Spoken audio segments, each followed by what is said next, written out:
just landed on the moon in the Lambo, taking pictures with the zoom and the angle. We'll be coming back to you with the samples. Our predictions coming soon with a halo. We just landed on the moon in the Lambo, taking pictures with the zoom and the angle. Hello, future millionaires. This is Aztec, and this is the CSE. Thank you for being here. I'm going to go ahead and share more of my secrets. Recently, I've made a lot of exceptional plays, and I really believe that I have something special for you here today.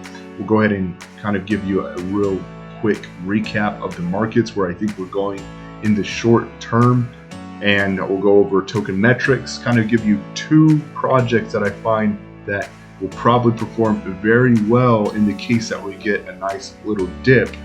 Also, we'll go ahead and talk about Michael Saylor, Matic, UniLend Finance, go over Google Trends for some of these projects, and I'll be talking about a project that has not yet had its token generation event. So that means it's very early for this project. I'm looking at it, and I think that you guys should at least be taking a look at this project before it has its sell and takes off, because it's a gaming DApp on Chromia. So let's go ahead and get all into this, guys. There's a lot to cover here. Let's try to do this quickly. Now with Bitcoin, what I see, if we're looking at this macro, we're on the daily. We've been ping-ponging, kind of coiling in this symmetrical triangle. And we recently rejected from the top side of the symmetrical triangle. We're moving down from what I can see. And generally speaking, from a macro point of view, there's a very good chance that we come down to test the 0.618, potentially the bottom of this symmetrical triangle. And at that point, we would have to do more analysis, but there's a good chance, if we are to continue staying bullish, obviously staying above the 21 exponential moving average, that we would bounce very nicely from there. And as you can see, the Bitcoin dominance chart is showing that Bitcoin is losing some of its dominance, which means altcoins can start performing very well. I think it would be very interesting to see Bitcoin fall underneath this long-lasting trend line here, and that would probably indicate that altcoins are going to have a very, very, very successful February, possibly March. So I'm really interested in keeping my eyes on the Bitcoin dominance. As you can see here, though, Bitcoin, when it starts losing steam or going sideways, that generally means that alts are going to perform well. So we might finally get that actual kind of alt season that just is totally crazy. Recently, we've seen Link and Dot performing very well. Personally, I would take profits on those. That's just what I would do. Not financial advice at this time, especially if we're going to test the lower region of this symmetrical triangle. Now, that is the bearish case. There's a possibility that we break above and continue going up. And, I don't see that personally right away.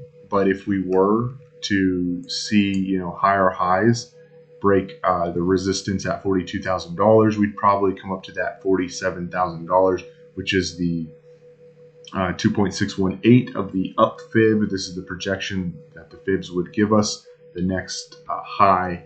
So there's a possibility we could do that, but with the way that the indicators are shaping up, we're losing this bullish control zone on the daily RSI.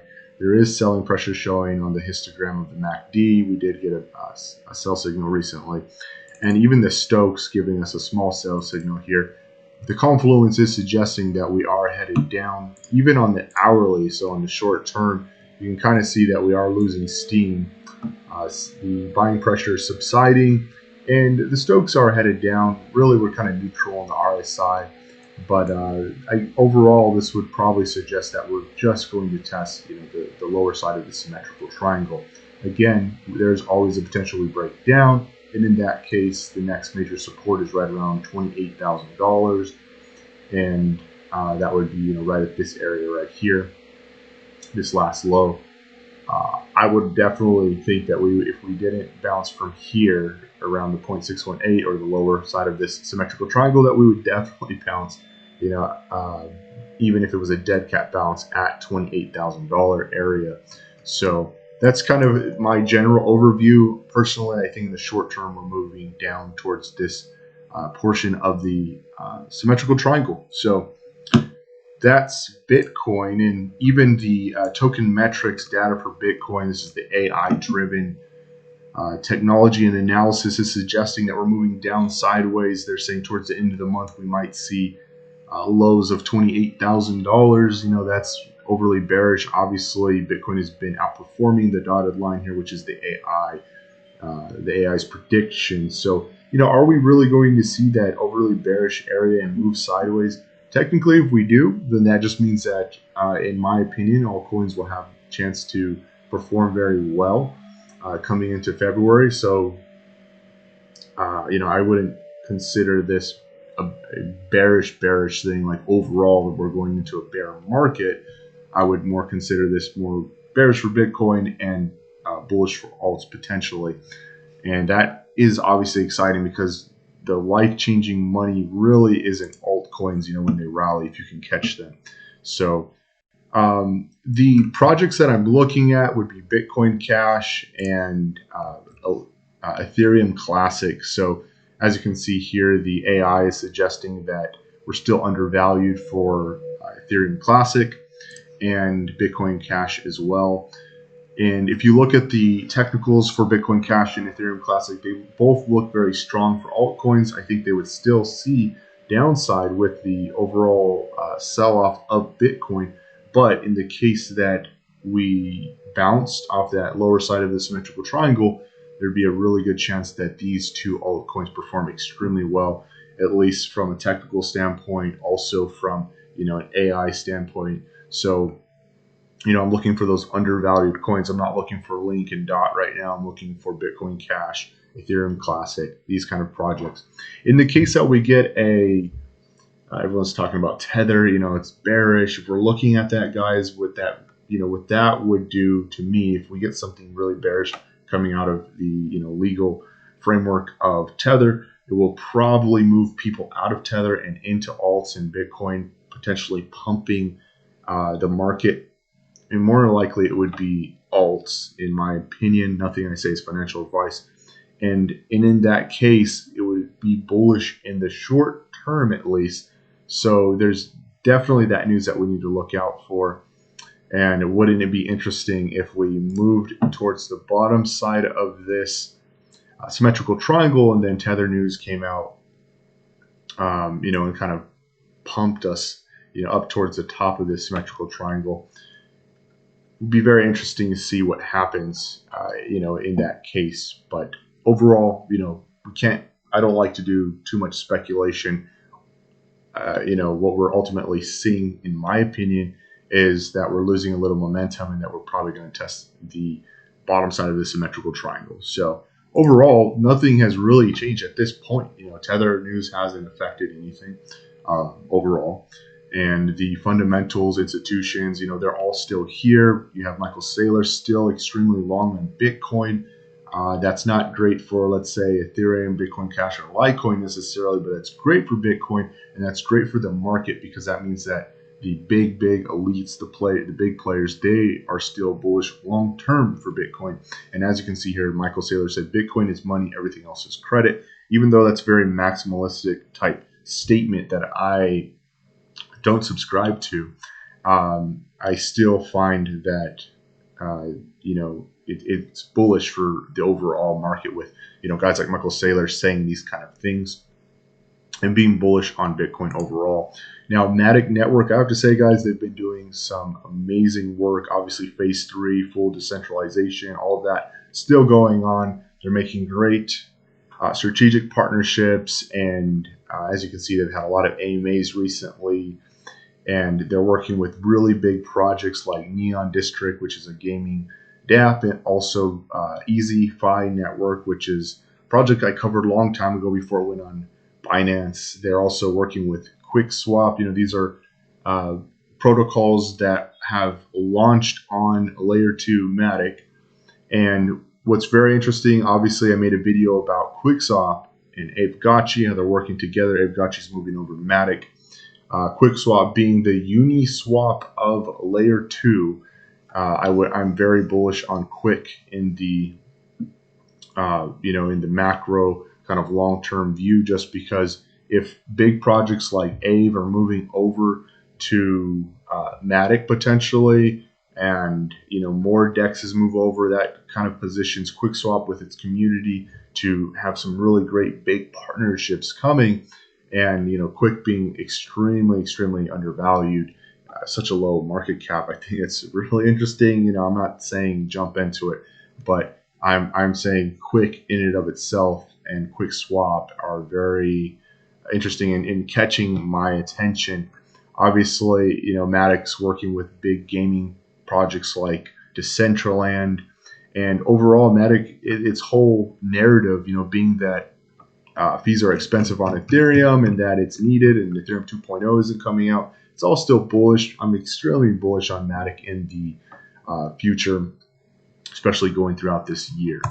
Now, also recently, UniLend partnered with Mirror Finance. This partnership, guys, really got me excited because they are showing here that decentralized lending and borrowing of major stocks, starting with the FANG. So, you have Google and Amazon. It could potentially happen on UniLend, working with Mirror Finance. This is so interesting because these are synthetic assets. Synthetic assets are huge in decentralized finance. And being that UniLend is staying on the cutting edge of DeFi, this really makes me excited about the project. Recently, UniLend had a token unlock. So for me, I'm really eyeing these levels for UniLend and potentially going to put in another really big buy on UniLend. That's just my own personal thing. I'm not giving financial advice. Now, Google Trends still look really strong. We are seeing a slight dip in momentum here on Bitcoin, but overall it's very erect. This is a 90, or this is actually 5 years. Let's go to the 90 day. As you can see here, we're still headed upwards. It will be interesting to see how the Google search trends continue to go forward, just with the overall sentiment of Bitcoin, and if it starts moving sideways, and then who will benefit from the overall movement of Bitcoin moving sideways. Well, one thing I could tell you is Ethereum Classic definitely looks like it's getting a lot of interest. This is obviously a leading indicator in many cases, with people looking and searching for these projects. So again, this kind of coincides with the analysis that Token Metrics AI is giving us, with Ethereum Classic performing very well in the near future. So again, I'm looking at Ethereum Classic. I'm looking at Bitcoin Cash for trades. And, overall, this is just interesting to look at. Now, I did say I was going to cover a project that has not had its token generation event. This project is My Neighbor Alice. This is a dApp that's running on Chromia, the platform. You guys know I've covered Chromia before. I really like, its technology with RHEL and the ability that it has to scale. I think that it has some amazing overall, just like the team, the technology. And being that My Neighbor Alice is on Chromia, I think that the use case of Chromia can definitely be shown with a game like this. As you can see here, it is including NFTs, DeFi, and it's a project that is being developed by Antler Interactive. Let's go ahead and scroll down here. I found this very interesting. Now, if you don't know who Antler Interactive is, it's a best-selling game studio in Sweden. And they were recently acquired by Chromeway, and they are partnered with Chromia. So there's some collaboration here. Antler Interactive is also, the developers of Crystopia, if you've ever seen that game, and that is a wildly successful game. Now, this game, My Neighbor Alice, will actually be launched on Steam in the very near future, possibly into this month. And the gaming engine that's being utilized to develop the game is Unity. So, being that this has some really big buzzwords and looks like it has a really great platform to be launched on, this game looks very interesting to me. As you can see here from the Twitter, there's not that much followers. And that's what I look for. I look for getting it early in projects before anyone ever knows about it. I kind of breezed over the white paper, and when I looked at the token model, what really piqued my interest is that, it's including payments, DeFi, governance, play to earn. This is huge because play to earn really is kind of cutting edge gaming type strategies for platforms, and I think it drives a lot of interest because you can actually make crypto while participating in DeFi and governance and payments and all of this. And as you can see here, there's only a total supply of 100 million tokens. So if you want to take a look at this, definitely go ahead and add my neighbor Alice on Twitter. And I would suggest also following Ampler Interactive and then following them on Telegram, because they're going to be able to see their announcement channel and all of that. This game does look very interesting to me. Overall, as you can see, it looks like a very whimsical, fun-looking game. I'll probably cover it in more detail later, but I just wanted to throw this out there while people are still finding out about this game. And as you know, Chromia has a really good platform for scaling, so it can really run any type of game. And I'm really interested to see a game like My Neighbor Alice take off. So here's the game. Here's all the information, my secrets. Now never give up on the future of money. Take it easy, guys.